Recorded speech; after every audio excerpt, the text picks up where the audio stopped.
A graça e a paz do Senhor Jesus, pessoal, tudo bem?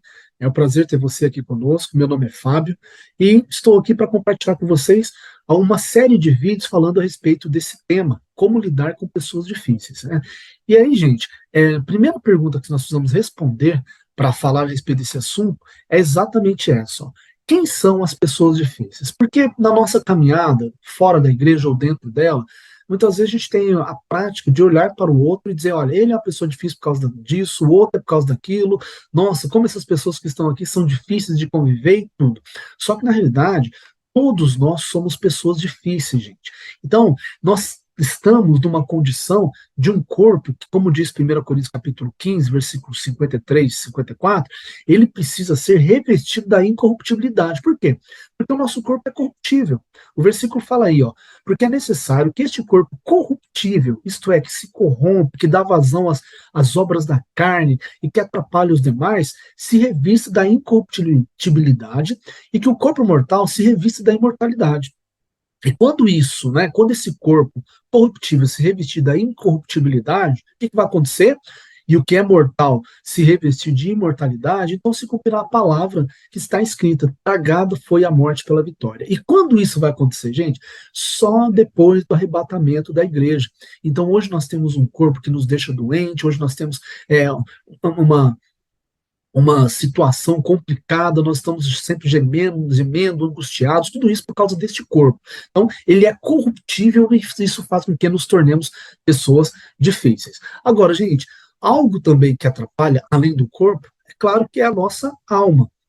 O ser humano, vamos dizer assim, nós somos o espírito, temos uma alma e habitamos um corpo. Então, o ideal é que nós sejamos guiados pelo Espírito, conforme diz Romanos capítulo 8, versículo 14. O que nós temos na alma, o que nos atrapalha e faz com que sejamos seres humanos complicados? A gente tem as emoções, a mente e a vontade. Não é à toa que os Salmos capítulo 62, versículos 1 e 5, eles dizem: somente em Deus, ó minha alma, espera silenciosa e dele vem a minha salvação. Tá vendo? Então, a sua alma grita, ela fala coisas pra gente, ela sugere, e muitas vezes a gente acaba acatando esses desejos dela, e é onde a gente se torna complicado de lidar, porque nós queremos muitas vezes as coisas sempre do nosso jeito, a gente se rebela contra a autoridade, a gente fala contra o outro, a gente fala bastante, mas ajuda pouco, né? Então, a nossa alma tem uma voz e ela precisa se aquietar. É por isso que lá no Salmo 131 a gente vê escrito, ó, Senhor, não é soberbo o meu coração, nem altivo o meu olhar. Não ando à procura de grandes coisas, nem de coisas maravilhosas demais para mim. Pelo contrário, eu fiz o que, gente? Sossegar a minha alma. Tem outras traduções que dizem eu fiz calar a minha alma.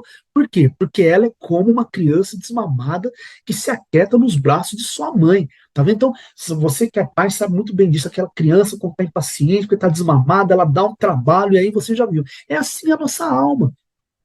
Tanto é que o versículo termina dizendo, ó, como essa criança é a minha alma para comigo. Então, irmãos, nós estamos num processo de santificação e de desenvolvimento da nossa salvação. Filipenses capítulo 2, versículo 12 diz: desenvolvei com temor e tremor a vossa salvação. Enquanto estivermos dentro desse processo, a gente vai ser uma pessoa difícil, uns em maior grau, outros em menor, devido ao que ele conhece da palavra, a maturidade, o que ele põe em prática, porque não basta só conhecer, mas em algum nível nós somos pessoas difíceis. 2 Coríntios capítulo 5, versículo 4 diz: pois na verdade os que estamos nesse tabernáculo, o que acontece, gente? Nós gememos. Quando fala do tabernáculo, ele está falando do corpo. Tá? Gememos angustiados, não porque queremos ser despidos, mas revestidos para que o mortal seja absorvido pela vida de quem? A vida de Deus, aquela que está lá em João capítulo 10, versículo 10, a vida em abundância, é isso que nos transforma quando deixamos elas se manifestarem em nós. E só seremos plenos e livres das dificuldades e das angústias logo depois do arrebatamento. 1 Tessalonicenses capítulo 4, versículo 13. Enquanto isso não acontecer, a gente vive nessa condição aí de Romanos 7,19. Porque não faço o bem que prefiro, mas o mal que não quero, esse eu faço. Tá vendo? Então é uma luta constante do nosso espírito, que é guiado por Deus, com a nossa alma, que a gente viu ali atrás. Quando a gente deixa a alma começar a dominar o espírito humano, não é? Automaticamente ela também não aceita a ação do Espírito Santo, e aí é onde a gente precisa rapidamente tomar uma posição radical. Terceira João capítulo 2, aliás, Terceira João versículo 2, diz assim, ó, amado, faço voto que vá bem em todas as coisas, que tenha saúde, assim como vai bem a sua alma. Isto é, uma alma restaurada, uma alma submissa à palavra de Deus, faz com que nós sejamos cada vez menos pessoas complicadas de lidar. Certo, irmãos? Olha aí para vocês verem. Então, nós somos o espírito, temos uma alma e habitamos num corpo que é corruptível e que precisa ser revestido pela vida e pela incorruptibilidade. E aí eu vou encerrando por aqui, fazendo a seguinte pergunta para você que de repente está me assistindo, que não entregou sua vida para Jesus Cristo. Você precisa fazer isso para que o Espírito Santo venha habitar dentro de você, sabe? Você consiga lidar com as suas mentes, com as suas emoções, né? Com a sua mente, com as suas emoções, enfim. Pensa em quantas vezes você meteu os pés pelas mãos, né? E o Espírito Santo, né?